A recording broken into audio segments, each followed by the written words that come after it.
Alrighty, everyone. This is the last video of this 12 video series. We're going to talk about testing. This is something I think most people don't do enough of. This is whether you have a bad campaign, you've got a good campaign, you want to just squeeze out as much performance from it. Nate's going to talk about all the things we can test and things that's worked for him. Take it away. All right. Before we dig into testing and A/B testing and some of the do's and don'ts, I wanted to start talk with a little discussion about measuring. So measuring the effectiveness of email campaigns. And one of the biggest issues that I see when I have clients come to me, whether they're in the B2B space or they're in the e-commerce space or they're doing influencer outreach, is confusing like what on paper is a conversion and what's actual success. All right. And the most common thing that people look at is opens. And opens is an indicator that your from name and subject line is working. And your DNS records, which go into much more detail in the deliverability series, that they're dialed in. But that's it.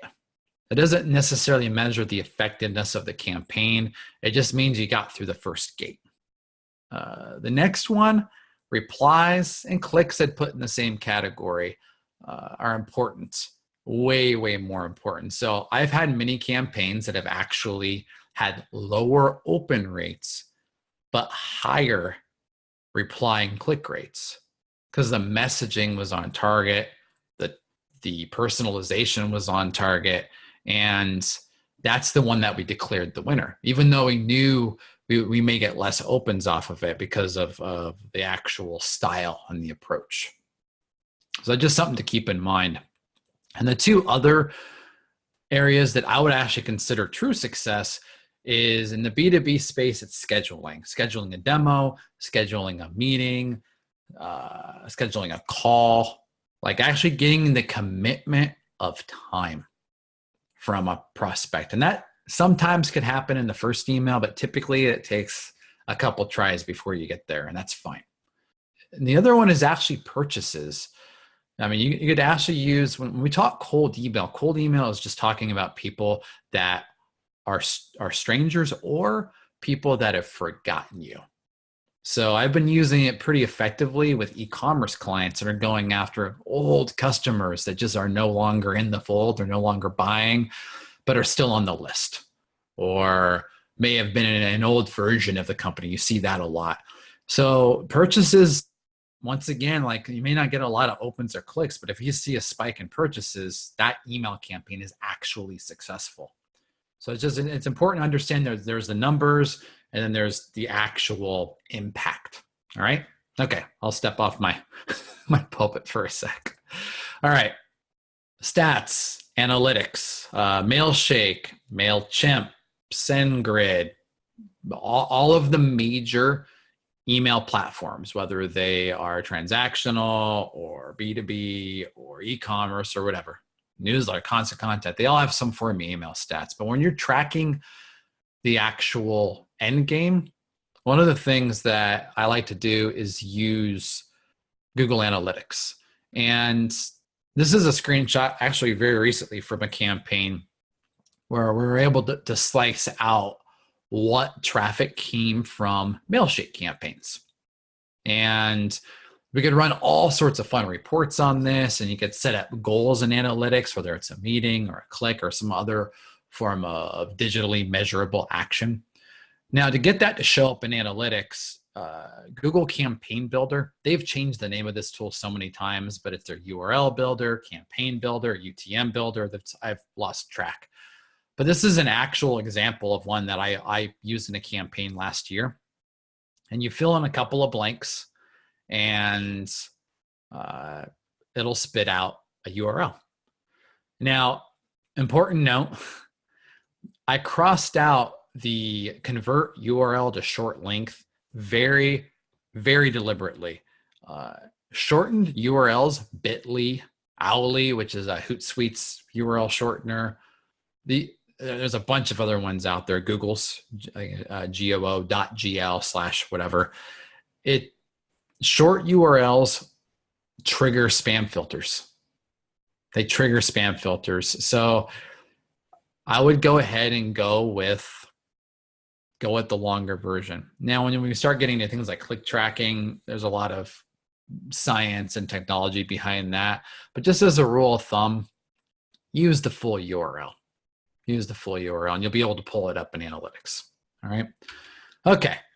Let's get into the meat of it. A/B testing. All right. There are rules with A/B testing. Some of you may have taken stats classes in high school and college. There are rules to this. First and foremost, keep your tests simple, one element at a time. So don't try to test the subject line and the call to action and the send time and all this other stuff in the same test. All right, test them one at a time. And the first test, when you first get into cold email campaigns, is always going to be opens. Well, let's try to get into their inbox first. That's challenge one. And then after that, you look at body and other sorts of testing. Number two, you need to make the variants radically different. So testing, hey, you want to schedule a call with me with, hey, do you want to schedule a call with me tomorrow? Those aren't different enough. You need to make the different things you're testing very different. Next, this is the one that's become, I think, the most common problem is people will send a campaign out. It's like, look, this is my winning subject line and my winning message. All right, sales team. All right, marketing team, send this out to everybody. Now, there are so many things that affect how people interact with emails that have nothing to do with your message, nothing to do with your subject line. Sometimes it's seasonal. Sometimes there's holidays nearby. Sometimes there's world events that throw people off. There's so many variables. So don't declare the winners too early. On that note, we have math for that. There are a lot of calculators out there to calculate statistical significance, meaning that there's a big enough difference between the winner and the loser, and the sample size, how many emails you sent out is factored into. All right. Finally, never stop testing. You always need to be testing. Don't necessarily need to be running A/B tests on every campaign, but as a rule of thumb, with my clients, whether they're B2B or e-commerce, we at least run one major email campaign test per month, just so we can continue learning, because what works in February may stop working in November. So we need to test it and learn much sooner in the game. Now, quick note on statistical significance. In cold email, you're not going to be able to send giant lists out that easily. Typically a couple hundred, maybe 1,000 if you're feeling aggressive. There's a bunch of technology reasons for that. But there's this calculator here, I think is off of Neil Patel's site. There's a bunch of them out there. They all work the same way. It's all the same formula. This one just looked prettiest, so I grabbed this one. Now you'll notice here it says in the bottom right, unfortunately, your results are not statistically significant. These are actual numbers from a campaign I did 3 days ago. These are actual numbers.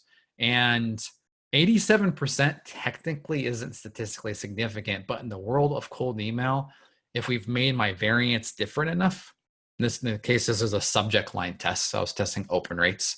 And here's the actual results here. It's different enough. It is different enough to justify that, all right, that top subject line is the winner. That is the one I'm going to go with.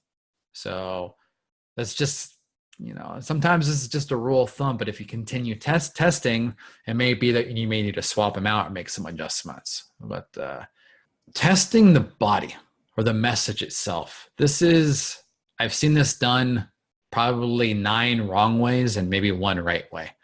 I typically would not want to test 2 entirely different messages against each other that are radically different, with one exception. If I'm testing message length. So between Sujin and I, Sujin is the master of the really, really, really short email.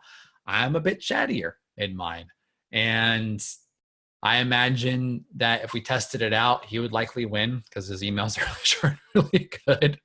But that being said, that's the only time that I would message a full message against each other. Typically, I say start with a call to action. So test a reply call to action versus a scheduling call to action. Test an open-ended question versus a yes/no question. See what works there. And sometimes it's hard to automate this. You just need to actually dig through the numbers and look. But the point of a cold email campaign is to trigger conversation and an interaction from a stranger. Get them to click on something or do something. So testing the call to action is second after subject line. Well, that's it on A/B testing. Yeah. So you've done a great job explaining all of this stuff. I think, my takeaways is that you can actually test it with pretty low traffic. If you have any questions, leave a comment. Definitely subscribe. Check out our other videos in this series. Nate and I run through all things cold email and email writing. So you'll come out of this after about 25 minutes of 30 minutes of time invested into these videos, a much better emailer. And thanks again, Nate. You did a great job. All right. Cheers.